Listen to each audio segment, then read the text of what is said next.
And we're live! Hey everybody, it is Sunday night. It is Atop the Fourth Wall plays Red Dead Redemption 2. The best place for you to vote on whether or not we kill old slave hunters. And democracy in action, we voted to shoot him in the head. Joining us this evening, we've got Eliza. I'm here like always. And we've got Lotus Prince. Good evening, everyone. As a reminder, Captain Adventure 1993 put it in the chat. No Across the Spider-Verse spoilers. I think Vegan and I will see it tomorrow, but I make no guarantees about anything. Just in general, as part of the rules, do not spoil stuff. It's the cowboy variant of Linkara. Yep. And for those of you who are curious, once the stream is over, I have finished the revised version of History of Power Rangers Ninja Storm. That will go live when this is done. I just have to put in all the description and tags and all that jazz. Time for more adventures of Tombstone McShooty. We might end the stream early at an hour and a half because I'm fixing my sleep schedule, so I'm kind of tired right now because I've been up since 4 in the morning. But we will see how I'm feeling when the stream is over. Which episode will be done first? The finale for the Constables, or What If Stan Lee Does Robin? What If Stan Lee Does Robin? Script, for one thing, script for that one is already done. The actual episode where we're going to have the finale has not been written yet. The finale itself has been written, and we're still in the process of editing.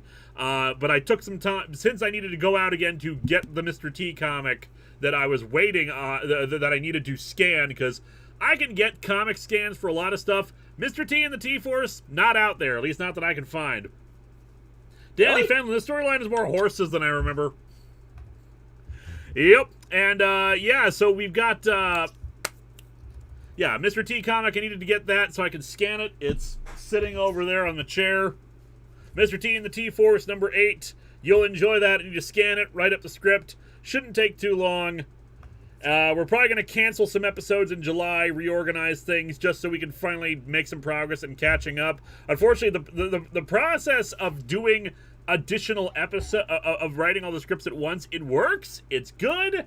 Still takes time to edit, still takes time for Vegan to put together title cards, and I've got too many games later this month, so it's just gonna be a lot. Hired for that. Anyway, let's switch over and do some cowboy stuff. For one thing, Tombstone needs to find his hat. Maybe we'll kill some more Confederates. Ooh, 115 bucks in camp, not bad. Yeah, I should probably put some more money in there. And my Deadeye core is empty. I can sleep, smoke cigars, eat food, and drink coffee and alcohol to refill my Deadeye core. Gotta do that. It's an important thing you're doing here. Where is the camp money? Rob a homestead? Nope. Huh. You're right. I can only find issues 1 through 4 and issue 7 online for Mr. T and the T-Force. It's pretty wild. A letter here. Is this like a JoJo OVA thing where like one DVD is just like impossible to find? How many issues of Mr. T and the T-Force are there? Around 10, I want to say. And only 5 of them are available online that I can find. Huh. Damn. You know, these digital copies of them. I have like, you know, the physical copies of a bunch of them. It's the Yeah. But having scans already done, usually with higher quality than I can produce with even my scanner. Let's see, where is the town bank? Because I should put some money into them just so they get off my back on stuff. We've had some dark days. Usually I make a note of me being able to find... Let me go past so I can give you the damn money. There's the money box. Hey, do you know what you and these barrels have in common? What's that? Well, not anymore, but you're intense. That is logic. Well, to be fair, though,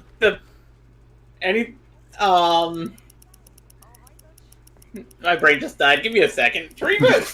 We have a couple donations here. Mario says, as long as the Mr. T comic review comes out, that's the important one. Also, money box is in front of Dutch's tent.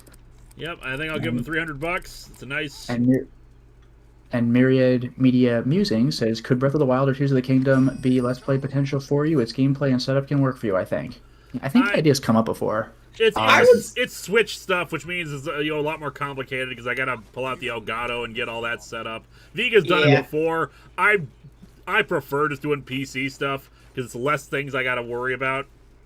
Yeah, it's kind of funny because like I like, just due to my circumstances, I have the opposite perspective. The PC is right there, but I usually work with kind of an outdated PC. So like the consoles play what they're designed to play, so I just press record and I don't have to like burn my computer with both the game and the recording. And Toku Elite 555, Linkara, hell or high water, I am getting back on schedule. Clive, good. I haven't had an episode in a year. Marte, it's your fault for agreeing to share schedule with this idiot. Stu.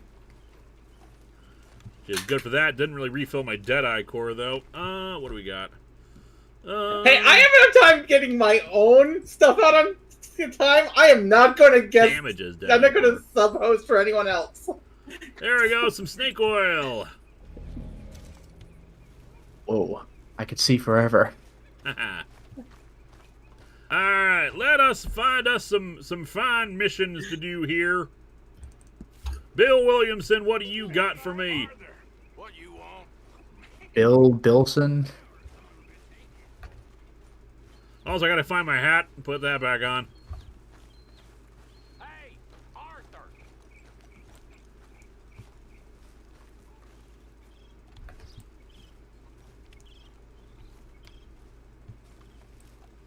Are we still wanted by the law, or are we still a deputy? Kind of, it's complicated. You might be interested in.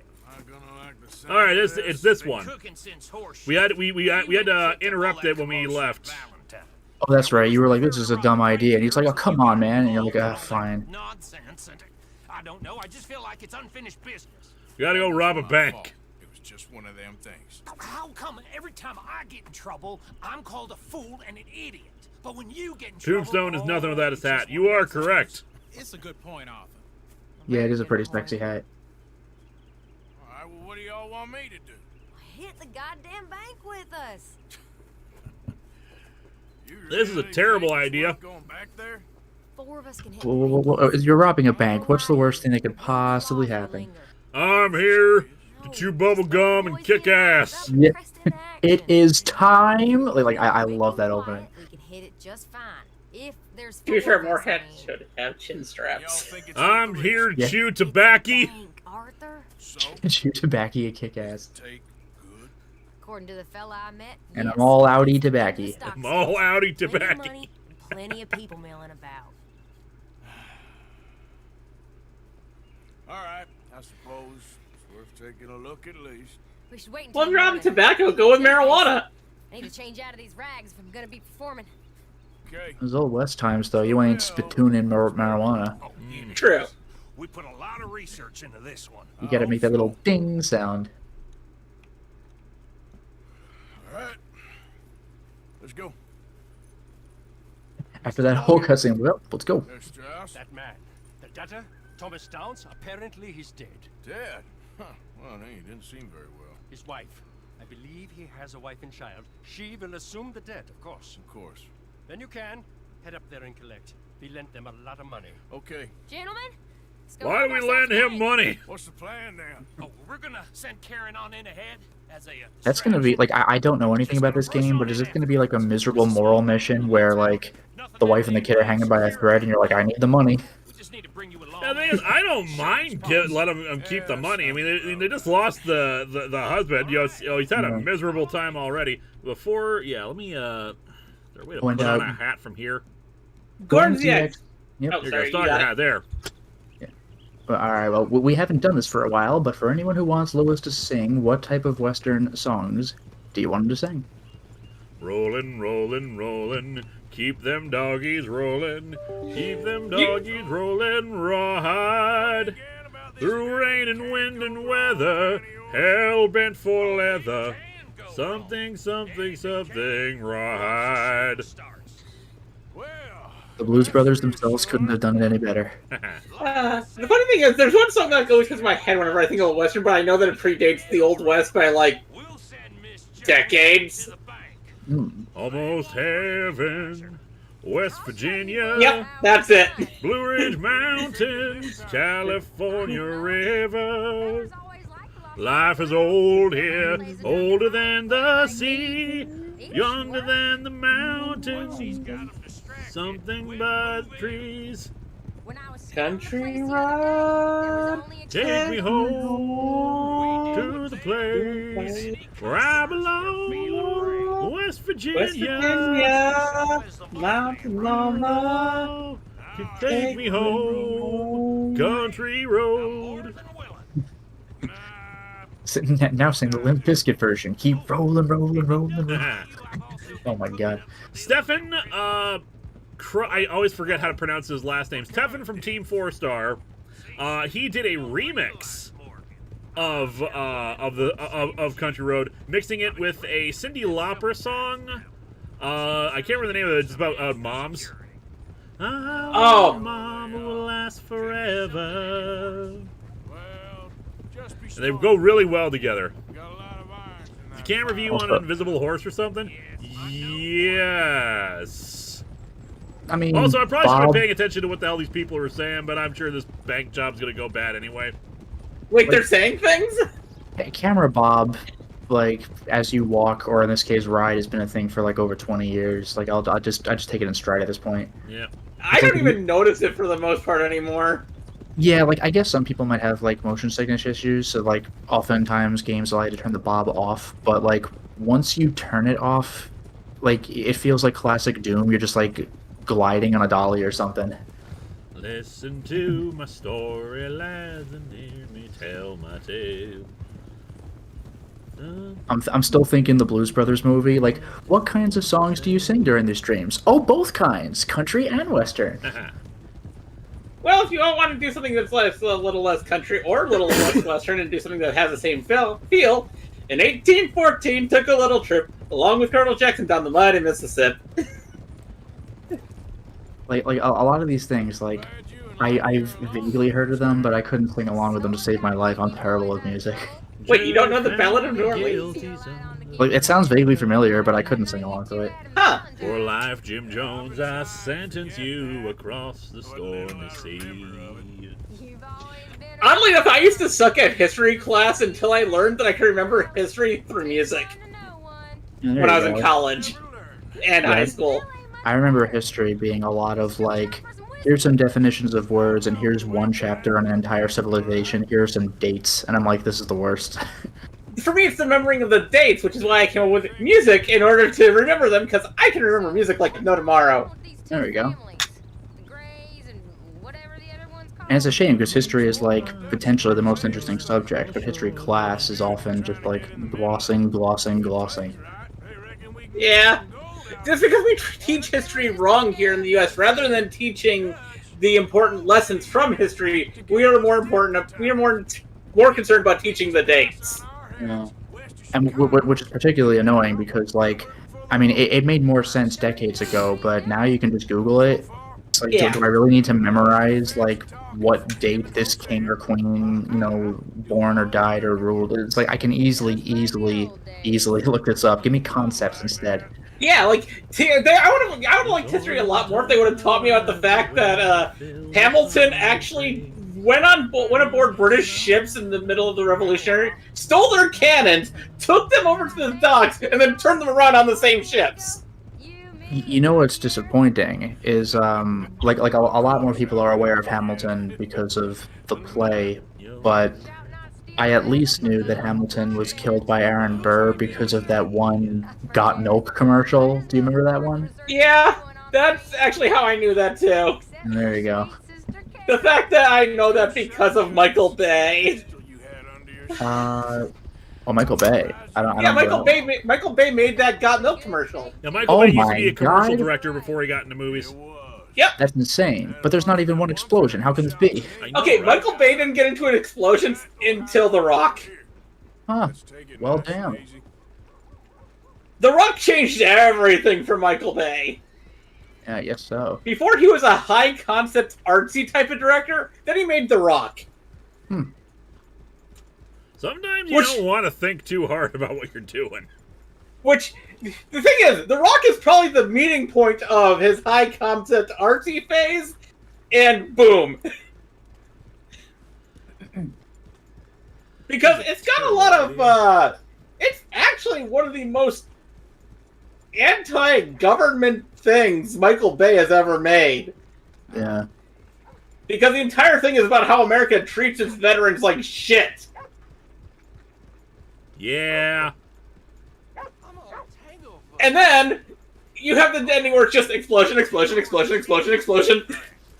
I do give him credit for that one commercial he did where he was like, and then I make things awesome, and just explosions go off behind him. I direct this in an awesome way, explosion. Like that was pretty good. He's just like self-aware. But, I already have all my guns on me. I'm talking about the stuff he made before films. Like, he was known for his independent stuff before he made films. And... Okay.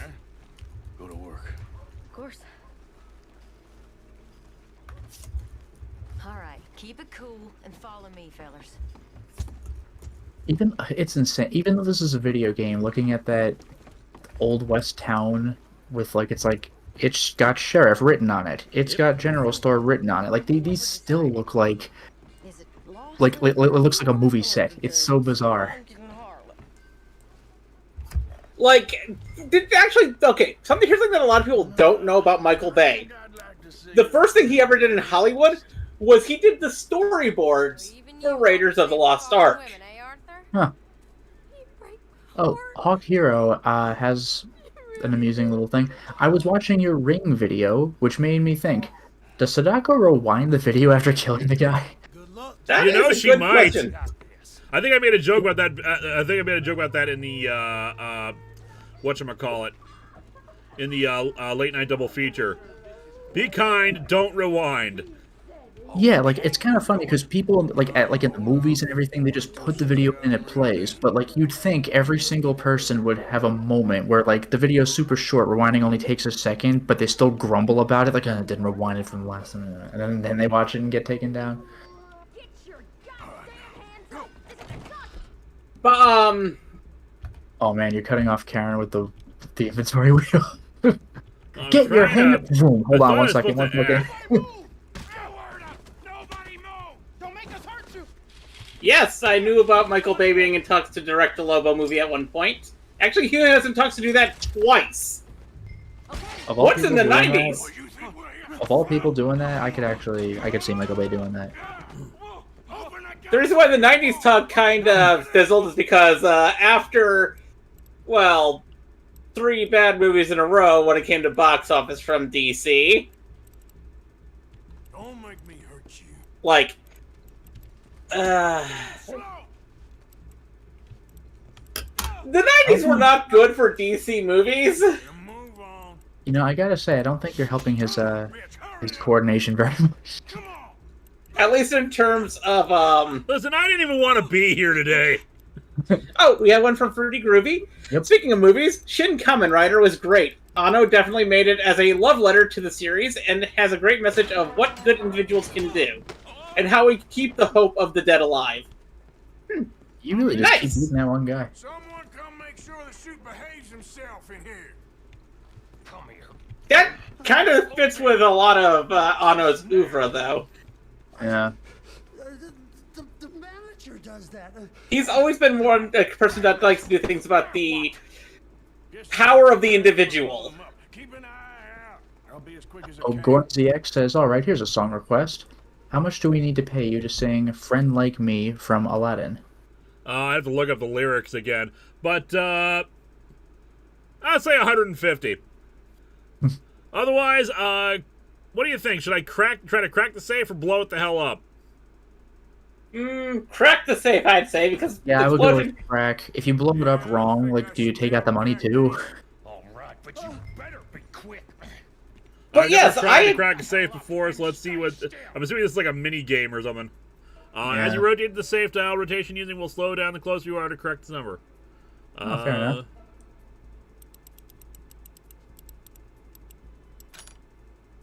Alright. It's not so bad. Look, I don't watch a lot of things other than cartoons and Lewis's videos and Zen's videos and Crimson's videos and Lotus's videos and every other person's videos of the people I know, and also a lot of D&D videos.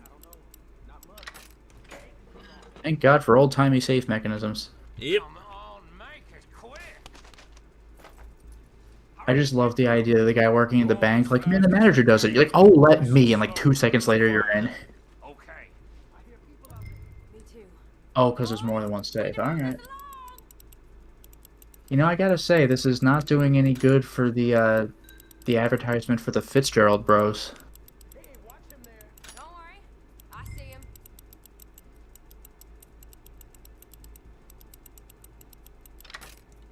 Well done. Yep. I'll keep a lookout at the door.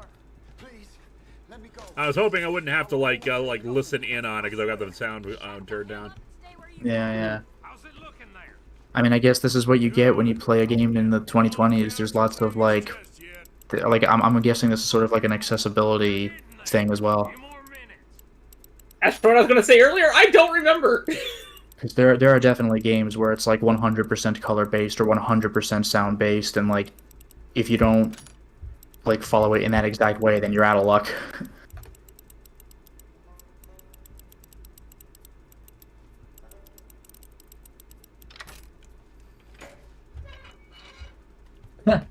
Alex says, when I did this mission, I blew up the safes, and myself, the first time I did it. Whoops. That's another one cleared. Okay, good news and bad news. Good news, the safe is open. Nearly there. Okay, you reckon that's enough now? Maybe. It's never enough. Well, I am ready to get the hell out of here whenever you are. I'm getting this You know last it's one, then bad we're when gonna the get other hell bank outta here. robbers who brought you into this want to leave. And yeah, James, pretty much what I was saying. Yeah, this is the last time I buy from the Fitzgerald Bros. Yeah, One. I mean, those saves aren't protected anything. Oh, they want me to do the last one. Okay. All right, I will do the last one. Of course, that one was easy. Is this where you go to jail for 10 years and then start, like, time skip to 10 years later, like in Yakuza? You're out of the group, Arthur, and you're like, ugh, damn it.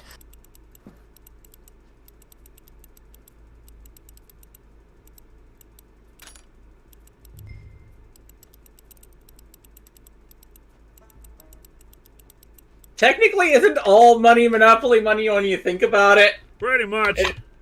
Hey, speaking Money- of Monopoly money, here's a trivia question for you. What's the Monopoly guy's name? Something P Moneybags. No, You are very close. I'll even Trying give to that to you. remember. That's what I always thought it was. It's Uncle Pennybags. That's it, yeah. yeah. Rich Uncle Pennybags to be more precise. I think. Ah, Come on, I'll lead the way. Let's go. Also, sometimes known as Mr. Monopoly. of course. But actually, did you know that Rich Uncle Pennybags is not originally a mascot for Monopoly? Well, the original intent, like, of Monopoly was to be anti that whole concept. So yeah, having him be the mascot seems pretty blasphemous to Oh, damn it. I forgot her name, the woman who invented Monopoly. Yeah. Yep. And not only that, but he also premiered on a different Parker Brothers game before Monopoly. Oh my God! Someone robbed the bank. Better draw attention to ourselves. God damn it, you idiots! Are you just gonna shoot everybody? Alright, nice. Good job. I think his first appearance was on the Parker Brothers game Dig. Okay. And then he Oh, got but look. added to Monopoly when they decided to make Monopoly get rid of the prosperity rules. Yeah, he looks the part. Also, oh, now you're wanted. That sucks. Wanted dead but or also, To be fair, whenever I play Monopoly nowadays, I always play with the prosperity rules because I've learned them. It's like, the prosperity rules are just so much more fun! And by the way, another bit of trivia regarding the Monopoly guy. A lot of people think he has a monocle, and no, he does not. That's the Mandela effect. The Planters Peanuts mascot has a monocle and a top hat. Wait, people think that Pennybags has a monocle? I saw that going around on the internet for a while, a couple of years ago. Like, did you know he doesn't have a monocle? Like, you know when people were talking about the Mandela effect for, like, It seems everything like he you could think would. of? What was it? It seems like he would have a monocle. Yeah, rich capitalist guy has a monocle, but no, it's the peanut guy. Especially, well, that doesn't make sense for the time period when he's credited on, because monocles actually weren't associated with rich people back in the 1930s, 1940s. Yeah, but nobody knows that. They just see rich capitalist guy with a top hat. They're like, he needs a monocle too, and no, he doesn't have one. Monocles were added to the idea of the rich people in the 1950s, 1960s. In the 1940s, it was the Ponce, which was basically like a monocle, but that goes on your nose. It was like, actual glasses that are like strung on your ear like a monocle. The monocle was for the poor because they could only afford one lens. Yeah, it's only one. It's half of a pair of glasses. Oh, by the way, Mike Manhattan. Is that like when people thought Sinbad did a movie called Shazam? Yes. Also, I saw people talking about that as the Mandela effect, but I'd never even heard of that as a concept. I'm like, no, Sinbad obviously did not do that. Where is anybody getting this from? I think it has to come from the fact that people will find it just even more insane that Shaq did a movie called Kazam. Yeah, but people are like, Sinbad, Shazam, but I have no idea why they thought that. Neither do I. No, we didn't. And We lost him, but unfortunately the frame rate suddenly dropped. Oh, I see. Yeah, it looks like a picture book now. It's like a slideshow. Can you open the menu and then close it? I'm sure it'll fix in a second here. Okay. It was fun. But I never fell for Berenstein either. It was always Berenstain. I knew that. The only Mandela effect thing that actually totally threw me was Disney's Snow White, because in a lot of the fairy tales, the evil queen says "mirror, mirror on the wall," but in the Snow White movie, she says "magic mirror on the wall," and that really threw me for a loop. yeah, none of those things that they talk about for the Mandela effect were things that were like. God damn it! I lost my hat again. When I started reading about this, the Mandela effect stuff, I was like, wait, why do people get this stuff wrong? That's how I fell for most of them. The magic mirror got me. And Lewis, I think your hat got lost in some of the frames that we missed. I think it fell off when we jumped over the train track and the frames dropped to nothing. Yeah, I just like to think he lost his hat in Diavolo's attack. King Crimson, it just works. But if you want to read the prosperity rules, they are available online for free for anyone to find and download. How does the prosperity rules work? It's hard to explain in short terms. But basically it's designed so that way if you land on a place for rent, you pay, everyone gets, how do I explain this? I'm not good at explaining these with words. Everyone gets money or something? Yeah, it's basically socialism. The entire point of the prosperity rules is socialism, the game. Neat. Yeah, I think her original concept was called the Landlord's Game or something like that. Yep. You're originally supposed to play the prosperity rules, then play the monopoly rules, and then play the prosperity rules again in order to realize that the monopoly rules are awful.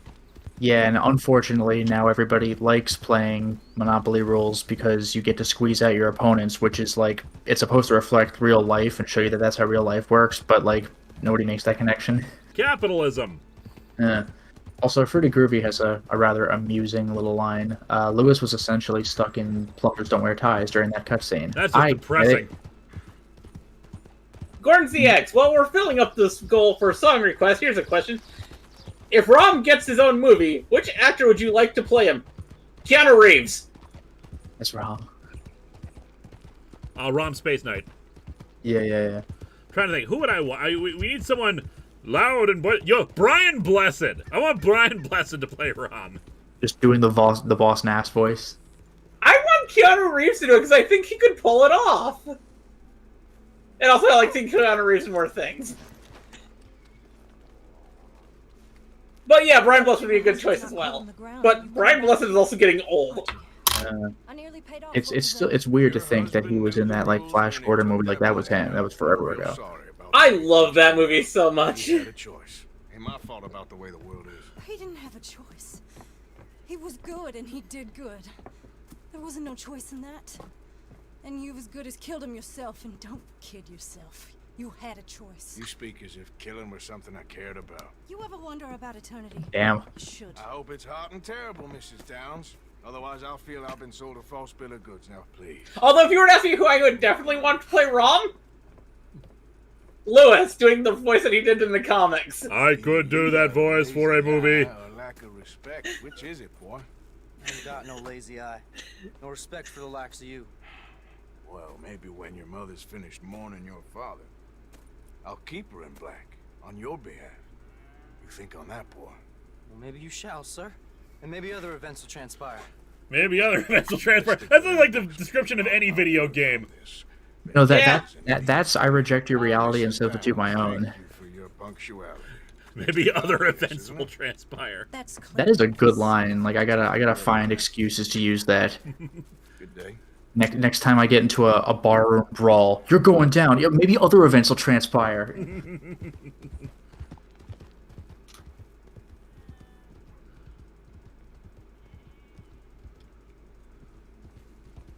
Now that went a lot better than the last time I was at this place. I thought for sure this was going to be a moral choice, but it's just you being an asshole but getting what you want in like 30 seconds. I would feel like I was less of an asshole than last time because I didn't beat anybody. That is true, but still, you're like, I killed your dad, I'll totally kill you too. Yeah, it's we like, whoa, okay. didn't kill him, you know, they just say, you might as well have killed him because you, like, put so much stress on him. Yeah, but then he, like, threatened the son directly. Well, you know, because he's right. Vengeance is a fool's game. Yep. Unless you're Inigo Montoya. Hello, my name is Inigo Montoya. You killed my father. Revenge, but he's also like, that was my entire life, now what do I do? Well, that's because he wasn't. Okay, there's actually a sequel short story. Also, I wish check this out. We got like $20,000. That bank job actually went perfectly. Yeah, I'm shocked. Rom across the Romverse. Across the CD. Rom the Race Slayer. Alright. I don't know why, but just the idea of heroes being alternate versions of themselves and Spider-Verse-like ideas is just appealing to me. Alright, I'm gonna put in $1,000 because we don't need that much to carry that much money around. Yeah. Like, I really enjoyed the 90s Spider-Man cartoon where he met like steel spider armor Peter Parker, and he was like, you're rich in your universe, and he's like, yeah, aren't you? Like, oh, like that was when like main character Peter Parker realizes that he's in like the worst timeline. Yeah, Mario. Because the Armored Spider-Man universe is basically the universe where everything went right. Oh, it's also the only time you see Gwen Stacy in the entire Spider-Man cartoon. Yep. Which, by the way, eventually I'm probably gonna do, one way or another, I'm gonna do a retrospective on Spider-Man, the animated series. Either it'll be a Patreon milestone, which, I know they're removing the milestones, but still. Or it'll be like, a future retrospective just because I've run out of Marvel stuff to cover. But I have something else planned for the next retrospective. I really We like have the a Sandman couple- videos. Watched them all at least 4 times. In the intro, is the shaky guy with glasses supposed to be you? I don't recall. You'd have to ask Zero Ryoko, because he was the one who put that together. Also, Mario says revenge, the most worthless of causes. From my favorite movie. Quite so fun. Well, I'd rather be shot for an outlaw than hanged for a thief. Am I sinking into the ground? Same in the end. Maybe. It Yeah, wait a looks second. it. Anyway, Wait a second. Wait a second. So, wait, everyone's thinking into there. What the hell's going on? Oh, you're back. You're free. Quicksand was a myth we were lied to in grade school. Mr. Ed Demption! What the hell Yeah, how come you happened? get to stand on the ground? It's a magic horse. I'm getting off the magic horse, and I'm going to put on my magic hat. Yes, we are at 9 out of 150. If people want Lewis to sing from, like... There we go. You were Oh, about cool. to sink in the ground, but then you said, perhaps other events will transpire. Haha. Alright, I want to feed him. Why won't let me It's feed like him? I've been playing. Well, I mean, I beat it now. I played it like a month ago, but the King's Quest: Mask of Eternity, and it's very entertaining. Where you try grabbing an item that's way too far away, and your guy goes, "'Tis beyond my reach," and I just love that line. For me, when I first played it back when it came out, it was way too much jank for me to enjoy it. I was surprised by like how relatively user-friendly it was. Like, platforming is pretty terrifying in that game, but the camera controls ain't bad, and it plays better for what it is than what I thought it would be. Also, it might have... There's the thing. What might have also influenced me, in my opinion, on that is it was also the very first 3D game I had ever played. Yeah, like, also, to be fair, like, I'm playing it now. Like, if I had played it back then, I wouldn't have had the ability... Well, I wouldn't have had a voodoo card, or today, the ability to emulate, or not emulate, but, like, spoof or whatever, a voodoo card. But the graphics look way better with that than without. Oh, the graphics were one of the worst things in that game. Like, oh dear god, it looked so gross. The graphics aren't too bad with the voodoo look in 800 by 600. They're Where's like, my if gun? you swap back and forth, it's like, oof. Can I not do that? Can I not pull my gun in camp? Oh, and Fruity Groovy says, "Sing Wild Wild West" by Will Smith. We don't know the words for that, man. Well, half of the lyrics are just, wow, wow, West. That is true. Wiki, The wow, wow, one line I West. remember, because the Game Grumps were like reading them out loud, like they were just reading them straight. And there's that one line, like, "You don't want my hand where my hip be at," and that kicks ass. Oh, do they ever say what state or states this game takes place in? I think you can infer from the map. But They said, don't- they said it, I just can't remember what it is. Yeah. Ah. We're out west. Yeah. I used to actually remember every single lyric to the Wild Wild West. I actually didn't mind the song. Alright, It's unlike okay, the but movie. It's very Unlike- dated at this point. Unlike the movie, which was, yeah, I was a fan of the Wild Wild West TV show. I never saw it. Like, I liked the movie quite a bit back in the day, but, like, I don't know how watchable it would be today. There's a lot of stuff that's, like, of its time. Here Yeah. comes Man in Black. Yeah. Man in Black. Coolio shows up real quick in the Wild Wild West song, I think. Zach Fetch says, "Since you like Arthurian stuff, did you ever see A Night in Camelot starring Whoopi Goldberg? I thought it was surprisingly good." Nice shot. I have no idea what the hell has happened here, but I guess I'm looting stuff now. Eva Lewis, have you seen A Night in Camelot starring Whoopi Goldberg? I have not. Okay. Neither have I. Yeah, nor have I.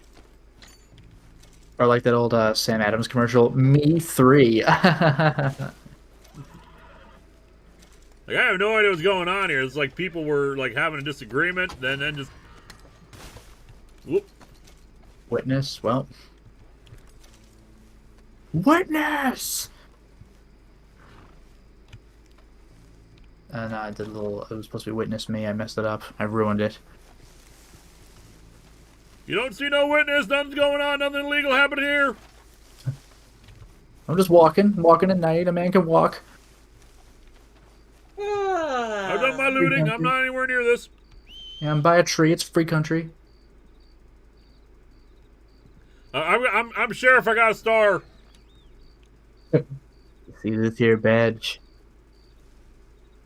Mr. Red Den, let's get Badges? the hell out of We here. don't need no stinking badges. Oh, you know what? Speaking of that, you both have seen UHF, right? Of course. Yes.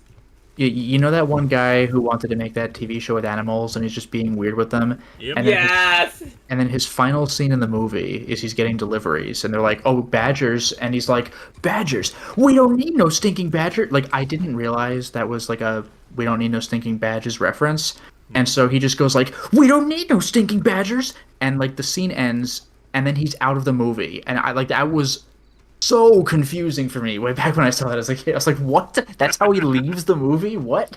Here's the thing. Me and my best friend used to make it a thing about watching that movie once a year. The movie's great, but like that reference was over my head, and it was like baffling at the time. I was familiar with the reference, so I picked up on it. The thing is, Blazing Saddles did it as well. I was like, okay, there's something going on here. That's actually where I first saw it, was in Blazing Saddles. I didn't see the original thing that it's from until years later. Okay. I saw it in Blazing Saddles, and I saw it in UHF, and then I saw it from... what was it originally from again? Close Encounters of the Third Kind, I think. Was that it? I don't remember. But it's like a... I think the original line is that it's one of those again, Mandela effect things. It's like we ain't got to show you no stinking badges. Yeah. I think is the original line. Oh no, you know what my mistake was? Close Encounters doesn't even make sense, but I forgot UHF referenced that as well when he was making the mound of mashed potatoes. No, it was from Treasure of the Sierra Madre. That's it. Yeah, badges? We ain't got no badges. We don't need no badges. I don't have to show you any stinking badges. Yeah, there you go. So it might have been night walks. Very enthusiastic night walks. Yeah. To I'm put up for a wall. famous incorrect lines, like "we don't need no stinking badges," like "Luke, I am your father." Like it's one of those lines everybody remembers wrong. Yep. Play it again, Or like, Sam. Beam me up, Scotty. Beam me up, Scotty was actually in a couple episodes. Oh, what? Oh, really? Yep. Well, play it again, Sam. Yeah, play it again, Yeah. Sam is one. Just the facts, ma'am. What was it? Just the facts, ma'am, from Dragnet. Yes. Oh, wow. He never actually said that. Huh. And there's also hello Clarice is not a thing. It's like good evening Clarice, I think. Yep. Yep.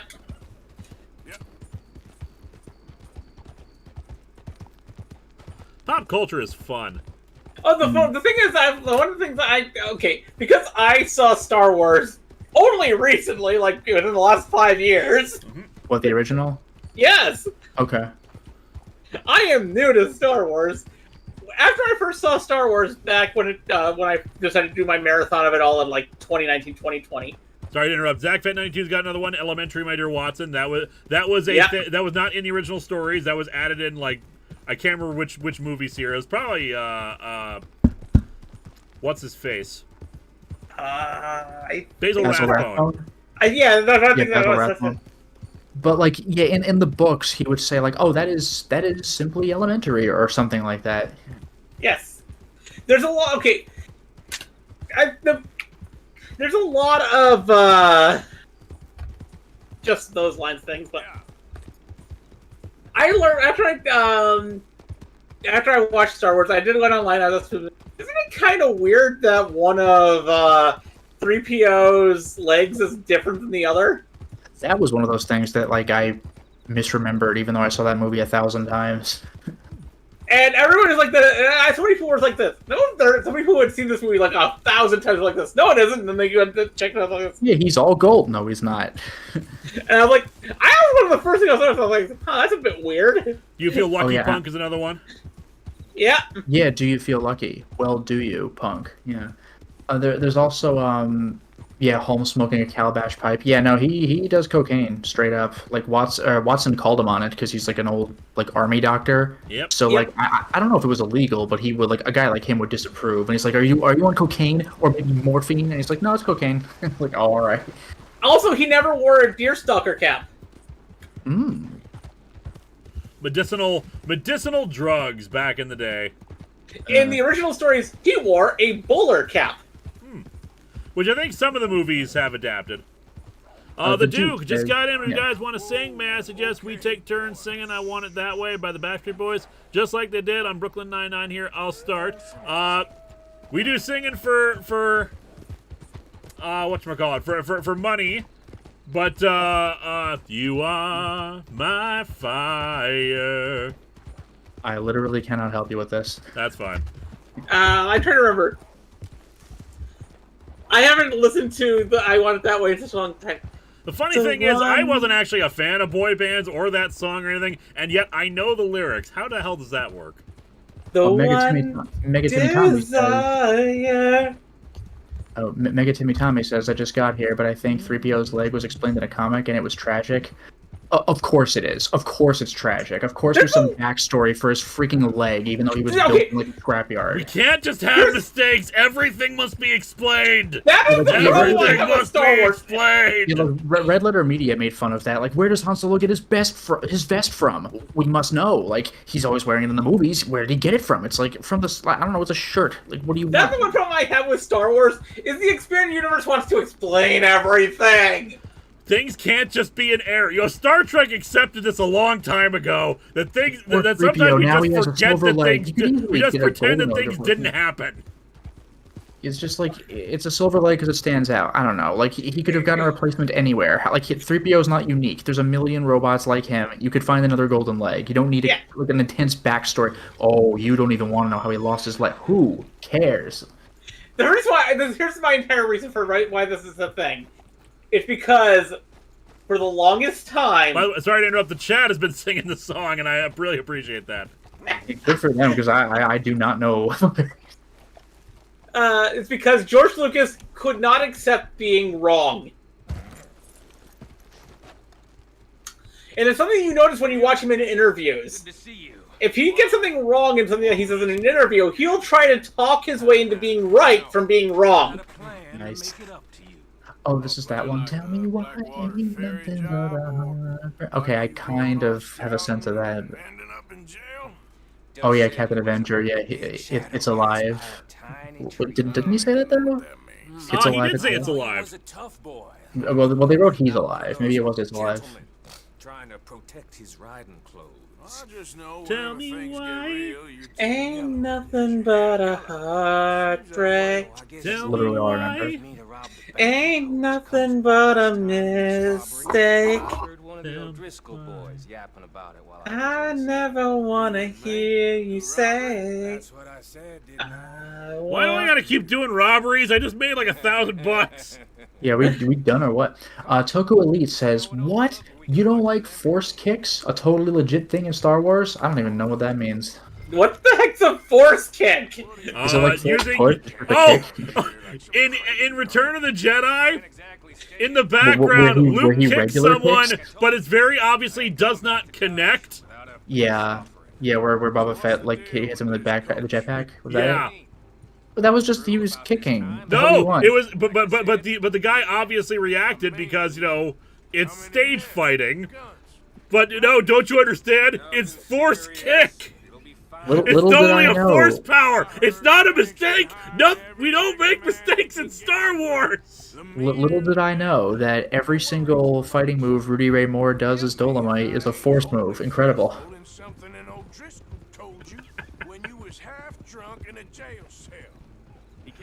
Jesus Christ. Just let there be errors. There's probably like an elaborate explanation for that stormtrooper who bonks his head. I bring up Red Letter Media, but they were talking about like Wikipedia entries on like Darth Vader's helmet, and like it was made of like plasticine, which it's as strong as metal, but it looks like plastic that was made in the 1970s. Like stuff like that. It's amazing. It's a movie. It is just a movie. Please, you do not need to explain everything. You do not need to explain why Luke's clothes change color. It's just a mistake! It's a continuity error! It's a plot hole! It's a technical gaffe! It just happens! Did you know that stormtrooper who fell off into the abyss with the Wilhelm scream, that must have been some sort of force Wilhelm, because that existed in a movie that came out before Star Wars? Force kick was disallowed in the Champions League after FC Jedi won 30 championships in a row. Here's the thing. There's something. Okay, what the heck is going on? Oh, you're just moving the camera a lot. This is me like going crazy from hearing this. Yeah, There are certain things that you need to give more explanation to, like in Megaforce. Explain. Some things need explanations, some things don't. Is there a did Megatimmy Tommy have a super chat? I feel like we missed a super chat, like one of the $1 ones.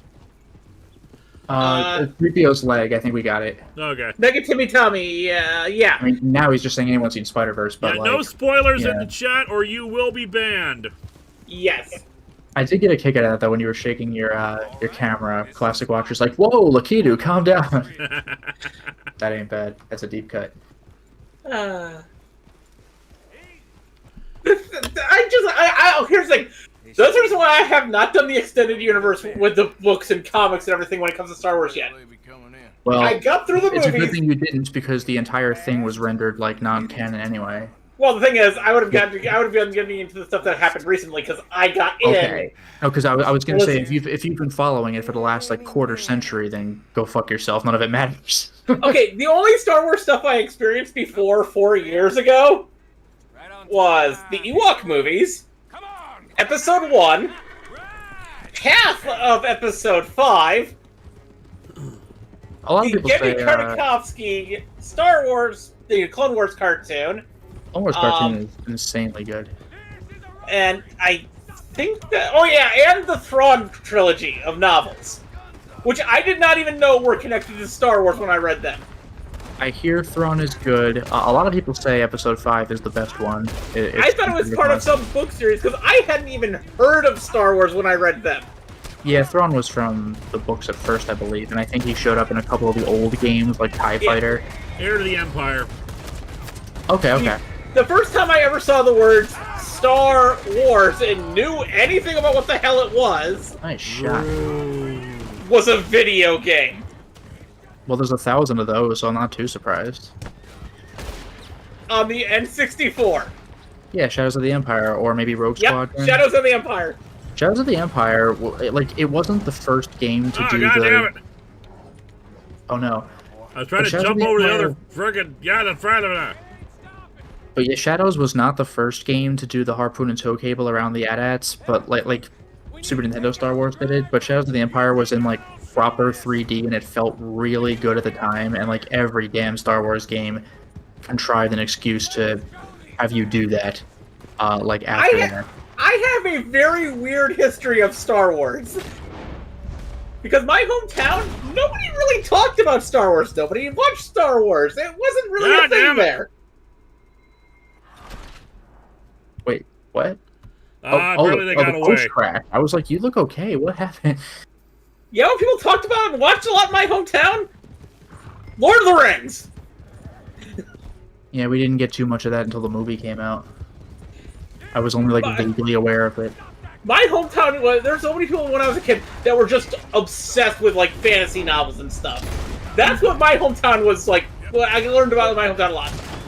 Sci-fi wasn't when it came to sci-fi. People watched Star Trek, except for me because I didn't really want to get into Star Trek. I watched the Star Trek movies and that was it. God damn. Woo! Whoa! I also watched the few tapes of that my mom had, which basically was the menagerie. Oh, God damn it!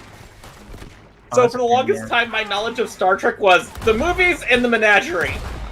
My knowledge of Star Trek to this day is The Wrath of Khan, the 2009 movie, and what Red Letter Media happens to talk about. I've literally never seen a single episode. I've only seen small clips of episodes. Also, I was weird in the fact that I did not notice any of the religious undertones in Narnia for, like, until 2008. I saw the cartoon movie and I read the book when I was a kid, so I didn't click for me, except for maybe Son of Adam, Daughter of Eve, maybe God damn that. it, Mika, but, like, you're making me leave behind frickin' Mr. Ed Demption. But you did get a fine new rifle. Whoop-de-crap! I got a fine rifle. I've been using it to shoot things. It's a fine new rifle. But other yeah, like other things that were popular in my hometown were the movie Willow. that was a movie I've heard of, but like I know it exists. That's it. It has Warwick Davis. That's all I got. Yeah. When it came to sci-fi, the people that I knew when I was a kid, that became my group of friends and everything. We watched sci-fi movies like The Last Starfighter. We watched Enemy Mine. I know of those, but I have not seen them. They're both. What was the first one you mentioned? The Last Starfighter. The Last Starfighter, Enemy Mine. Yeah, great movies. We didn't really watch Star Wars. The only person I remember even slightly mentioning something Star Wars related was this one kid. Who was really, really rich, and I barely paid attention to anything he said because he was a Hayfley. The Hayfleys are they own the cable and television the horses stuff are following us. Expressed my gratitude, have I not? It's done. Main thing now is getting this haul back. To be fair, I'm in mourning that they took the Willow show off of Disney Plus. Yeah, I'm annoyed at that. And that show like wasn't on there for very long either. And it was actually really good. Oh no! Whoa! Damn. That is not supposed to happen. There's actually multiple reasons why they took it off. What the hell? And part of that was because they had They ended it with a thing for a cliffhanger for season 2 and announced the season 2 that then had to be definite hiatus. So rather than taking off that mentioning of a season 2, they just kind of removed the entire show. People really do need to like when they're getting ready to put their shows or movies or whatever up on some streaming service, they really have to like completely just rework contracts regarding like the hosts not being able to pull this shit. And no, they actually haven't done a write-off on Willow. They did not do a tax write-off on it. They just removed it. I just want to nip that before people get that misinformation out there.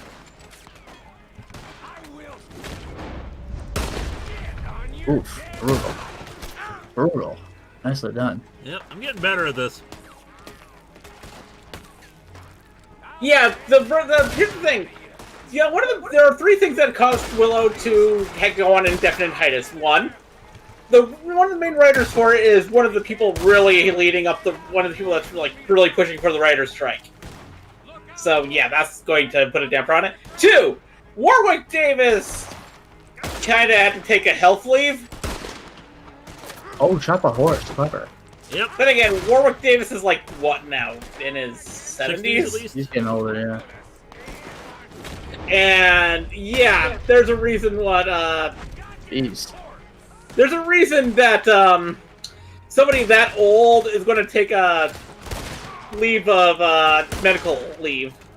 And the third reason, there just was some behind-the-scenes tumult, and no one knows exactly what, but there was some behind-the-scenes tumult.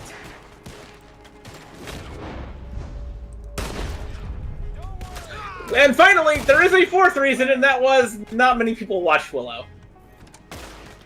Yeah, I mean, I certainly didn't. Disney, however, is planning on releasing a box set of it in the future. I never actually watched the original movie Willow, so... Yeah, I've never touched Willow of any kind, so... Like, I actually only discovered Willow's existence when we were doing Suburban Nights, and the joke of it, Handsome Tom is playing Willow. Oh yeah, because he's super tall. Yep. Willow was just like one of my favorite movies as a kid. I think he got an NES game. I don't know. Again, I didn't really get that many games as a kid either because poor family. Kinda. I mean, I don't have a hand for myself, but I was a Sega Genesis kid, not a Nintendo kid. Same, but my family had an NES before Genesis. It's just when we did get a Genesis, I was all in on the Genesis. And then my stepdad sold my Genesis. Yeah, we sold our Genesis so to... much to loot! Yeah, I bet you got a ton. But we sold our Genesis to pay for an N64, but I have since reacquired a Genesis. I have also reacquired Genesis, but then after that my Genesis was sold a few years later, I built on a Dreamcast. I was a Genesis kid. Dreamcast How was one of come how are there any O'Driscolls left? Right? That is a good question. But, I keep Dreamcast, murdering them all. Dreamcast I got in, like, I want to say, like, the 2010s, maybe? Here's the thing I like to, but going back to Willow, the thing I wanted to mention about Willow was, it is actually really interesting what they did with the show. Okay, for those who are unaware, Willow is not just a movie. There are books. Not surprising. That were written by Chris Claremont. Yep. That's pretty wild. The show did something really interesting. It didn't adapt the books, but it did take from them. It decided to zig wherever the books zagged. Oh, Benjamin Hall says Warwick Davis is 53. Also, how long would the guest be for the length of the next PO unboxing? We're hoping to record one later this week. And I'll be right back. I need to get a drink. Okay, I can't loot him because I guess he probably is too much in the water.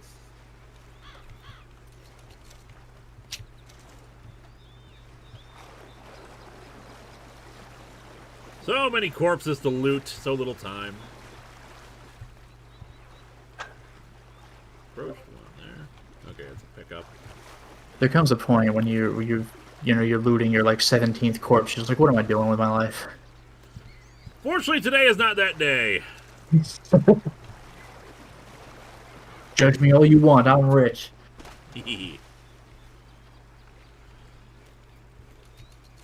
Good times. Let's take what we can and get the hell out of here.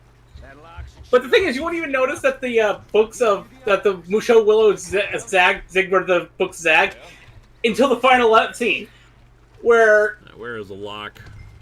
you get a scene right from the books. In the other reality that they keep on flashing to throughout the show. Go on then. Did you already shoot it? The top of it, like, blew off. I don't know how to... there's the Buckle? lock. Done wasting my breath. That should do it. That's the lock, there you go. I don't even know what you shot at that last time, It's but alright. barely visible. It's you, me, a river full of dead O'Driscolls, and a lockbox. I'd say we're golden here, Morgan. Look at that. What's the cut here? It's good. Just make sure the gang gets its piece. Yeah. Like I said, big shadow, tiny tree. And like I said, that still don't mean nothing. Get out of here. Go see Dutch. Make sure you ain't... Yeah, the books, the three books, the trilogy has been out of print since the early 2000s. I think the last printing of them was 2004. Almost heaven, West Virginia, Blue Ridge Mountains, Shenandoah River. Oh me, oh my, oh me. Okay, let's avoid Valentine. Let's see. Abigail Roberts will go visit. Life is old here, older than the trees, longer than the mountains, rolling like the seas. And yes, I have seen the trailer for Spider-Man 2. All I can say is, it's really calling for there to be a scene with the Shocker running down the street with Yuri Lowenthal screaming "Shocker!" Shocker! Oh, chase me to the edge of the earth! That'll be funny when I eventually do the retrospective and I can talk about that, because, like, it makes perfect sense in context. It's just, but it's still just so kind of goofy. Even out of context, though, Shocker is just silently running for his life. Like, he's terrified. Well, yeah, because Spidey is possessed by the black costume in that scene, and so he's going insane and, like, murderous. And he's much stronger. Yep. And they really need to do that in the video game. I am sorry, if they don't do that in Spider-Man 2, that is the ultimate missed opportunity.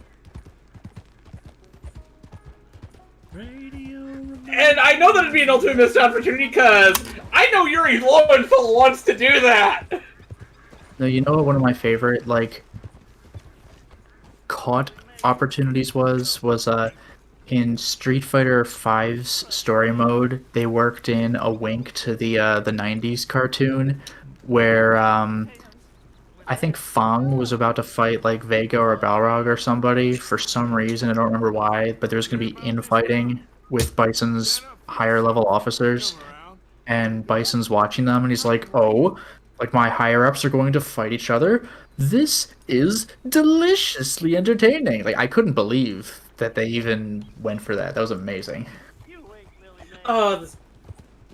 You know, there's a really funny thing about Street Fighter and Darkstalkers. They both had both an American cartoon and a Japanese cartoon at the same time. From what I've heard, the Darkstalkers Japanese cartoon was pretty bad, even though the animation was really good. But I've seen the American cartoon and it's terrible. And the Street Fighter cartoon, pretty terrible. But the animated movie is mostly good, and the animation's gorgeous.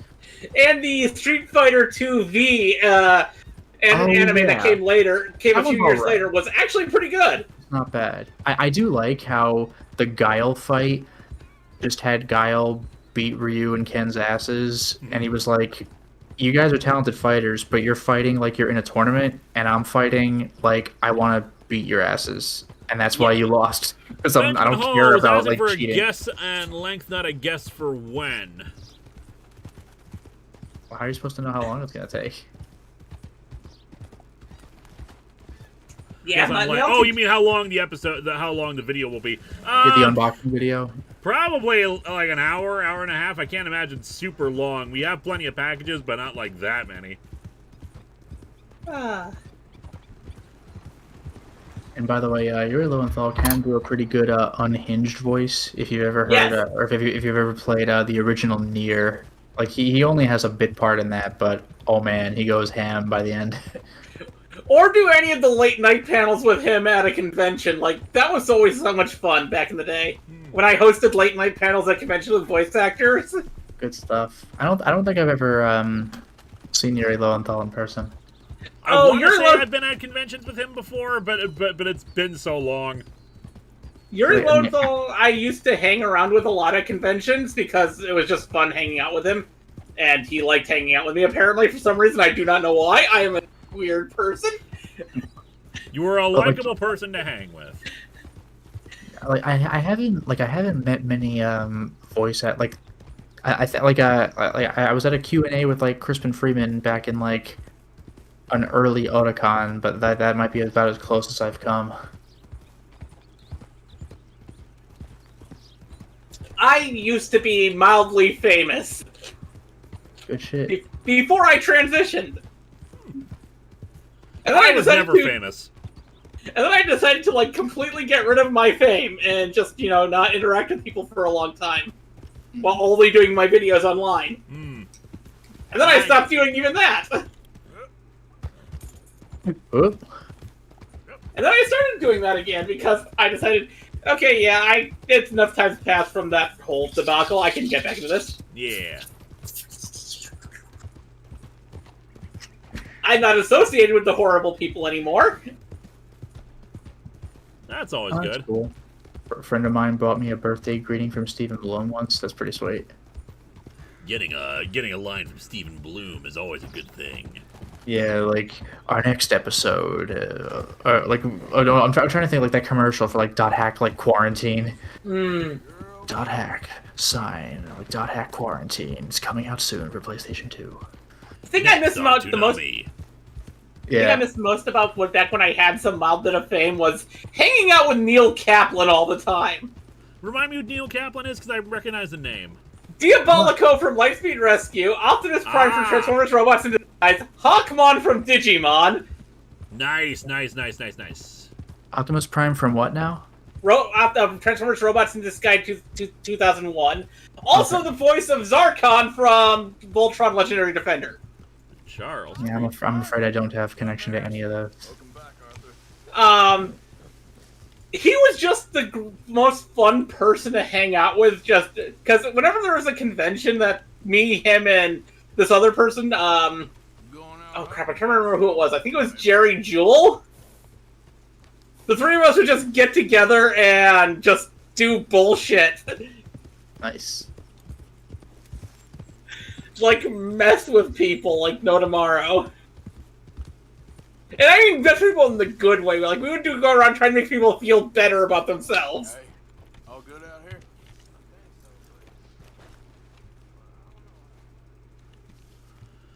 Alrighty. We're doing good today. We've only murdered so many people. Successful bank robbery, successful stagecoach upturning. We're actually doing pretty well. So, you know, successfully stealing everyone's money. Jose and John are looking for you. They went out to the moonshine stash, said you knew where that was. They was planning a visit to the Braithwaite place, but John needs to do something for Dutch now, so Hosea wants you to join him instead. Seems to be a lot going on. You're telling me. There's a lot going on. Gordon's asks Eliza favorite Transformer series. Animated! What, the 80s one? No, Transformers, and there's one literally called Transformers Animated that came out in 2008. That's not confusing at all. That's like the new 3DS. It's like, what were you thinking? How are you doing, Molly? Fine. There's Transformers, the original series, or Transformers, the animated series, as it was originally called, that came out in the 80s. Then there's all the different Japanese ones that came out between that and Beast Wars. We're just going to ignore the Japanese only ones. Then there's Beast Wars, then there's the two more Japanese only ones, Beast Wars 2 and Beast Wars Neos. That Like I said, we're ignoring those. And then there's Beast Machines, which I actually love Beast Machines. I liked it back in the day, but in retrospect, now that I'm older and I really do appreciate Beast Wars more, I recognize just why Beast Wars was better. Oh, I recognize Beast Wars is better, but I like Beast Machines because it's all just Philosophy, the animated series. It's not good philosophy, though. No, but it raises questions, and I like that. Especially in the second half of the season. Because that first half is rough. Yeah. Like, after the whole Tankor gets killed thing, that's when it gets better. They had to get rid of Tankor, aka Rhinox, for the show to get better. Especially since in the episode after he dies, they reveal why he was acting the way he did, which so many people skip over. Yeah. He literally says his spark was corrupted by Megatron's programming. Yep. Hey, Arthur, what are you doing? Selling it back to where it came from. Why? Dan DiDio was actually more involved with Beast Wars than he was with Beast Machines. He only claimed to be involved with Beast Machines. I think we'll cut ourselves a deal. The actual amount of effort, the actual amount of work that Dan DiDio did on Beast Machines was working on a single episode. Now I'm doing mine. All right. I should get going now. Alright, we're going to resell the moonshine. Good luck. Fair enough. Thank you, John. We'll see you later. Dan DiDio, however, was an executive producer on Season 3 of Beast Wars. Okay, let's head out to the Braithwaite's place. You know the way? Yeah. If memory serves, I think Dutch is the guy that you're trying to chase for like the entire game in the first game. And then after Beast Machines, you had 2001 Robots in Disguise, you had Armada, Energon, and Cybertron, which are the Unicron a thing.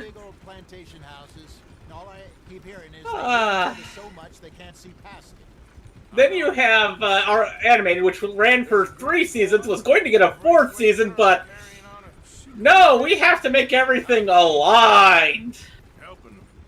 The mind boggles. You think It's also the same reason why Avengers Earth's Mightiest Heroes was canceled as well. Them trying to align. There was this push in the late 2000s, early 2010s for everything to be aligned. Infamous Mike Manhattan, I've seen some videos on the Comics Code Authority and its effects in comics. Have you thought about doing a video on it, and how different do you think comics would be if the code wasn't enforced? I mean, I mentioned it like off and on. modest little homestead. over the years, but like I don't think I've ever done like a full video on it because there's not much to say other than it was dumb and bad. Zoombies, because we can't have zombies. With the man of the house. The man of the house is a lady, Mrs. Catherine Braithwaite. May I speak? Oh, this is the Braithwaite bag. Okay. Yep. Business opportunity. I mean no harm. No harm at all. You may have to me if I do. Okay. She's at the house. As a fan of animation, Megabob, I hated that idea that they had in the 2000s, early 2010s, of every animated series must reflect the movies, so the kids didn't get confused. It was bullshit! Yep. Drive through the mansion, just flooring. Woo! Hold We're on, gonna Fast there's and Furious this thing. And Transformers might have been the worst one, because they were at one point trying to align the movies, the cartoon, and video games. They only managed to do the cartoon and the video games. Thought maybe you was in the market for it. For what? Some liquor. I ain't in the market. Yeah, because at one point the Prime continuity was also going to align with the movies. Possessing it, and I checked all over. For the life of me, I couldn't see your name on it. What is this, middle school? Relax. Lynn guy! Oh, it seems Kids, easy enough. that's what executives think. Executives think kids are dumb. Kids are not dumb. Here's 50 cents. It's already ours. Now look on it as a reward for finding the property. This guy's asking for it. Sell it someplace else. The alternative is you get shot. Now, who wants to get shot over a bottle or two of liquor? Pay the man.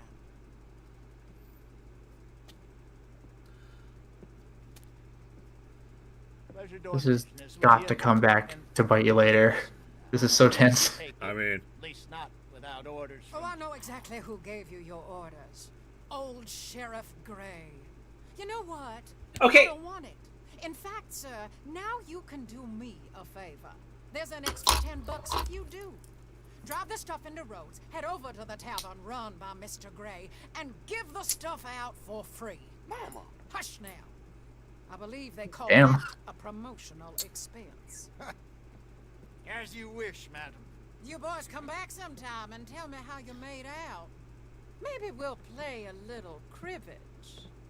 okay, here's what we're gonna do. We're gonna sell the. We're gonna Yeah, sell. We okay. ain't giving this stuff away for free. That's intense. Yeah. Also, Mike Manhattan, no, it's not the same thing as what they did in the 90s. The difference between the alignment that they're trying to do in 2000s and 2010s is different from the 90s, which is all because of rights issues. You see, the Spider-Man movie that was going to have Sandman, that was made by James Cameron, was being done by Columbia, Cornwall's been pumping a lot of which had cash. purchased I think it's in rights to that their character, full effort on going after gangs. which is why they couldn't use him in the Fox-owned Spider-Man animated series. Because Columbia and Fox are two different companies. You and Rights Dutch issues are already have bullcrap. something going on in town with While they only had purchased the movie rights to Spider-Man, they had purchased the character rights to Sandman. feud. Rights issues are bullcrap. We'll need Yes, they are. I ain't playing dress up. You know how I could create entire flowcharts on how stupid rights issues are and how it's led to the insanity that is Namor. I was thinking like Miracle Man because that last No! issue is just an endless war. Miracle Man's rights issues are nowhere near as complex as the rights issues of Namor were over the last 30 years. Oh no, I don't mean complex. I mean just a gigantic pain in the ass. Oh, yes, that was. But Namor's rights issues got to the point where the character, the name of the character, and the title of the character were at one point owned by 3 different companies. Nice. Fox owned... Oh, sorry. Yeah, Benjamin Hall says, for those interested, Diagram for Delinquents from Sequart goes into the Comics Code. Also, Dr. Carol Tilley wrote some stuff about Wortham. Don't get mad now. Because Universal owned the title rights to Namor. Fox owned the character rights to Namor. And Universal owned the title rights, Fox owned the character rights, and I think it was Columbia, it was Sony. Sony owned the movie rights to Namor. Sony gave up the movie rights first because they couldn't make anything without the character rights or the title rights. I mean, they could make a Namor movie, but it'd be in name only. Okay, Fenton, stay And they could only call it the. They couldn't call it. They couldn't have the word Submariner in it at all. They could have just called it Namor. Oh, speaking of which, I remember like it might have been one of the old '60s cartoons or something, or possibly even Spider-Man the animated series in the '90s, maybe. But like, at some point, the Submariner showed up, and some guy was like, "Oh no, it's the Submariner." Nice. Oh, that was in the '80s Spider-Man cartoon. Okay. I don't remember was it the Amazing Friends or the Friendless Spider-Man. I don't remember which one it was. Way too long. I don't remember. He's turned idiot. Killed our mother, but it weren't his fault. How'd you? Because here's the thing. There's actually been multiple shows just called Spider-Man. So Yeah. the fans have given them subtitles. We call the '60s one the original Spider-Man. The '70s one, Spider-Man 70. The '80s, Friendless Spider-Man. There you go. Because at the same time as it launched, there's also Spider-Man and His Amazing Friends. Like, literally the same day both those shows launched. Oh, you know what's a fun coincidence? This is getting off topic, but you know what's a fun coincidence regarding things that launched the same day? So, the original, Dennis the Menace newspaper comic. Yes. Not to be confused with the same day launch British newspaper comic called Dennis the Menace. Yep. Yes, Firestar was made for this show of Spider-Man and His Amazing Friends, created because of rights issues with the Human Torch. There's actually a misthought process that it was because of the Human Torch being they thought that kids would light themselves on fire, but that doesn't make sense when Firestar's powers also give her a shimmering of fire.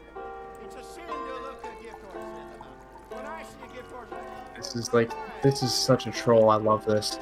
Also, the Duke says, rights issues are weird. What's next? Disney having the rights to Power Ranger stories and characters, but not theme songs? LOL? Yeah, Disney never had the rights to the older Power Rangers theme songs. They never had the music library rights. So weird.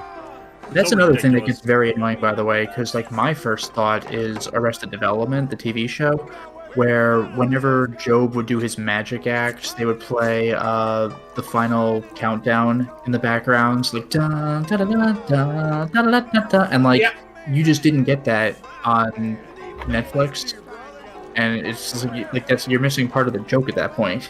It's not just incidental music. We don't have to, what we should do? We should just become a bartender. I feel like that's a good honest profession we could be doing here. Yeah, everybody comes to you. We got supercuts of people buying drinks. LowQS says, American Dennis, a sweet kid who accidentally creates chaos. British Dennis, he is going to burn the town to ashes and laugh while doing so. Goddamn, I'll take your word. And then Zach Fetch says, movies that are, in your opinion, were great, but were ruined by the ending. For me, Monty Python and the Holy Grail. I don't know, that movie is a literal cop-out. I'm not even mad. And I get it, though, because I was confused by that when I first saw it. Yeah, and Tim Burton's Planet of the Apes. Yeah, that's another... Well, I wouldn't know if that was called a good movie, but it's definitely... It's definitely an ending that's just like, huh. I think we had a question kind of like this before, so like I'll mention it real quick. This isn't a movie, and it wasn't the ending itself per se, but Xenosaga 3 on PS2 felt very rushed so they could get to an ending, because it was either that or have no ending. Yeah. Also, I haven't seen Earthspark yet. I want to. I just haven't found a place to watch it because I don't have access to the streaming service it's on. Man, But, you suck at serving liquor. That's pretty good.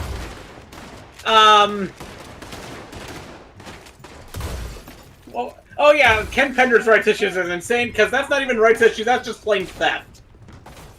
He was doing work for hire contract. He has no right to claim those characters. He just did it.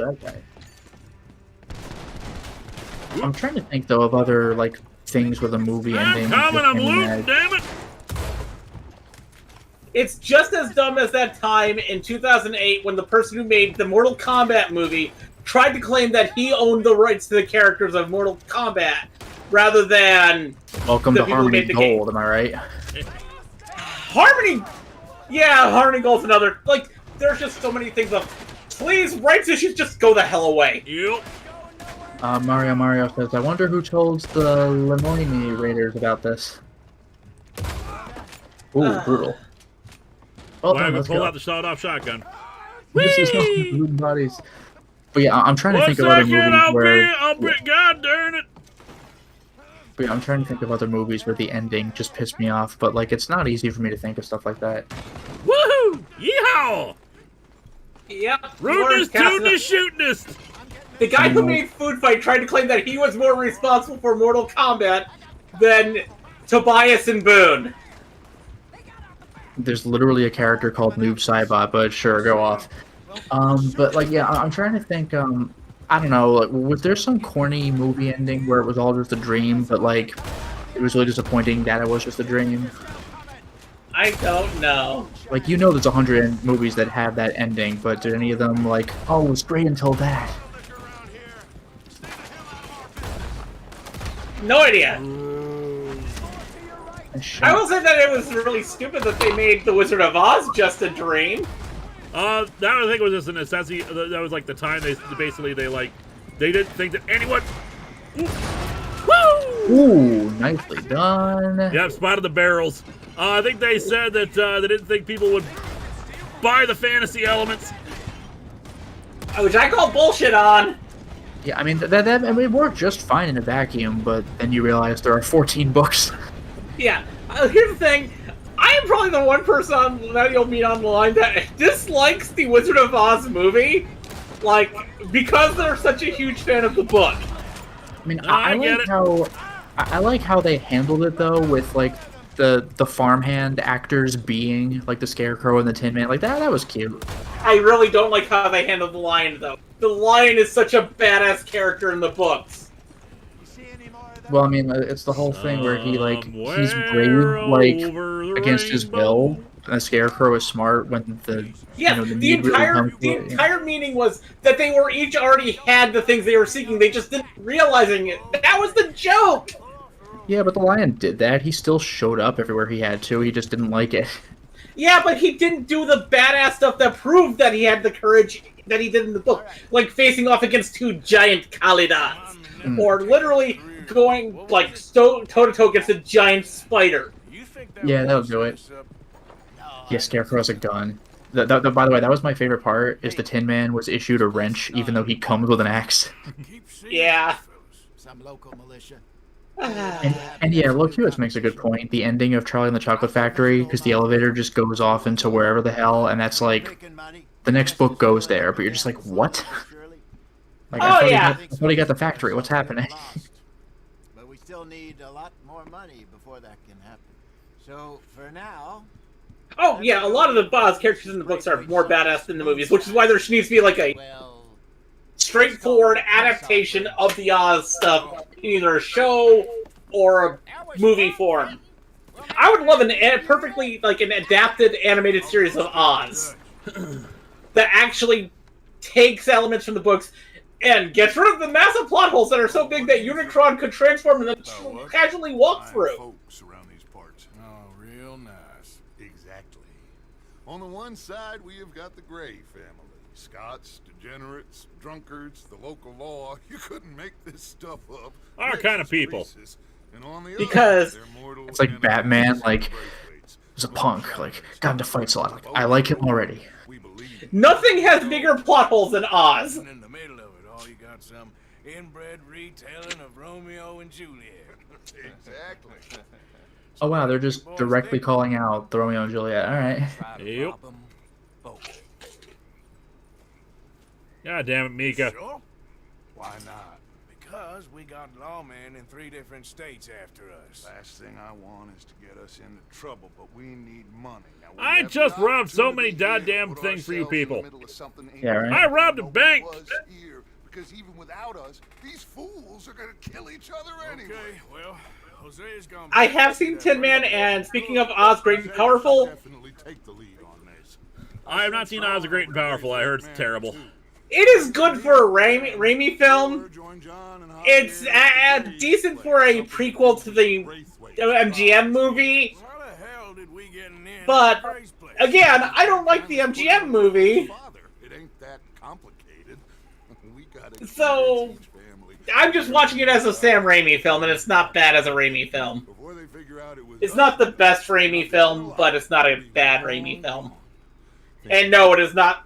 That is not accurate to Oz at all. Like, oh god, that is probably the least accurate to Oz thing ever. I ain't in revenge. Did you ever read or see Wicked? Long time ago. Yes, I actually like Wicked, even though because it's an alternate take on Oz. Yeah, I read the books. They are miserable, but they're good books. But like, I heard the play was quite good, and I was like, Oh, yeah. man, I read the book. I ain't never watching a live I version. okay. I saw it first as the musical. I didn't realize there was a book until later. I saw it as a musical because a friend of mine took me to it for my birthday. Yeah, I heard the musical was more upbeat. So like, okay, I know Yes. that now. But back then, I was like, no way am I gonna watch Wicked. That book was freaking traumatic. Oh, Clockwork Soul. The Life and Adventures of Santa Claus is actually canon to Oz. And ain't that great? Our veganized Christmas tradition, for lunch or at least brunch on Christmas Day, we watch I'll deal with you in a minute. Whatchamacallit, the stop motion, the Rankin Bass version of Life and Adventures of Santa Claus. Yes, and that is actually canon to... That book was actually canon to The Wizard of Oz. In fact, Immortality. that Santa Claus actually shows up in The Road to Oz. Huh. And in, I think it was... There's one other Oz book. I'm trying to remember which one, though. Yeah, there's some friendly sea captain. Like he tried incorporating characters he would write in other books, Oh, like in his- Oz. his- You like, you want to read all- those books? I'm done writing Oz. All of his books are actually in the same world. It's called Nonestica. Yeah, move over, Stephen King. We got L. Frank Baum. L. Frank Baum wrote about 30 books that take place in Nonestica. 30 books! I mean, did he actually make an expansive universe, or was he just trying to get people to stop reading Oz and start reading other things he wanted to write? He's like, look, here's this Santa Claus character. Meet him in his actual book that I wrote for him. He wanted to do both. He wanted to both write more Oz, and he wanted to write all these other stories, and he wanted to connect them together because he just liked having characters interact. He liked crossovers. He liked crossing characters over. Oh, by the way, look, US is asking if Oz is canon to Narnia. Different author, so I'm going to go ahead and say no. No, they're not canon. I mean, a lot of the Baum books have gone into the public domain, so they could become if you wrote it right. Also, Clockwork Soul, after I'm done with the book I'm currently working on, which is a full-on novel, I'm planning on writing a series of pocket books that combine all kinds of fairy world stuff together into a new Nonestica.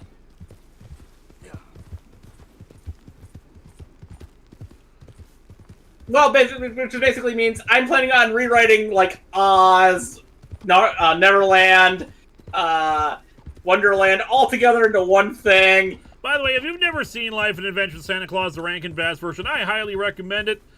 Got the great axe with his laser axe. Okay, that is my favorite Rankin Bass Christmas special. You want to hear a genuine shocker? Is other than clips, I don't think I've ever seen, like, from beginning to end, anything Rankin Bass. You should, especially Really? that one, because it's delight. Want Also, to my wake favorite- up to a big surprise, I grew up being aware of Rankin Bass, and like I've seen pieces of like Rudolph and like whichever movie had the heat and freeze misers. I'm trying to remember the name of that one, but I know what you're talking about. Isle of Misfit Toy, or that was the place that was in it, or whatever. My favorite Autobot is Rodimus Prime. Yes, I like Rodimus Prime. And my favorite Decepticon is Starscream. I have a meeting with Mrs. Braithwaite. My associates are already here. All right, that's enough. Move along now. Because Starscream is amazing, and Rodimus Prime was my first leader of the Autobots. Ah. When I was a kid, I only saw the movie in Season 3. I've seen a couple of random episodes. Here's another shocker for everybody. I've never seen the movie. Huh. The movie was actually the very first thing of Transformers I ever saw. You should see it. It's good stuff. Like, again, I've seen pieces. Yeah. I've seen the Optimus Prime dies in the first 30 seconds or whatever. Oh, no, Yeah, it's like 15, 20 minutes before he dies, I think. Yeah, which has actually led to me thinking that Optimus Prime was just a Transformers for like the first 15 years of my life. We're just playing cribbage. Arthur Morgan, Mrs. Catherine. Which really made it confusing when I got to Beast Wars and I was like, wait a minute. So this one. Why did that guy decide to name himself Optimus after the minor character from the movie? It's a matter of some conjecture. Some say he is as dumb as he looks. I was a dumb kid on occasion. He's not quite that dumb. So these are the boys going to Caliga Hall? Yes, we can take care of that for you, but... Yes, Thundercats was Rankin Bass. That is indeed true. Again, I'm aware that Thundercats exist. I've seen Thundercats, ho, but I've never seen an episode. Yeah, I've never seen any Thundercats. Thundercats was part of Rankin Bass's action line that they made in the late and started making in the 80s. The action line was supposed to be a thing to compete with, like, He-Man, the real Ghostbusters, and things like that. The action line only had, like, 2 successes.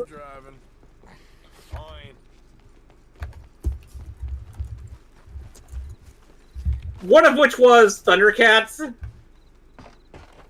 You know what really threw me off? That just took me a second. The guy said, I'm driving, and it occurs to me that, like, yeah, he's driving the horses. That's why we use the word driving for cars today, even though you're not literally driving it. I was like, driving is for cars. No, it's literally for horses. Etymology is fun, isn't it? It's wild. Because the other shows that they made for the action line were Silverhawks, which didn't catch on, Tiger Sharks, which didn't catch on, and the final one, which kind of did.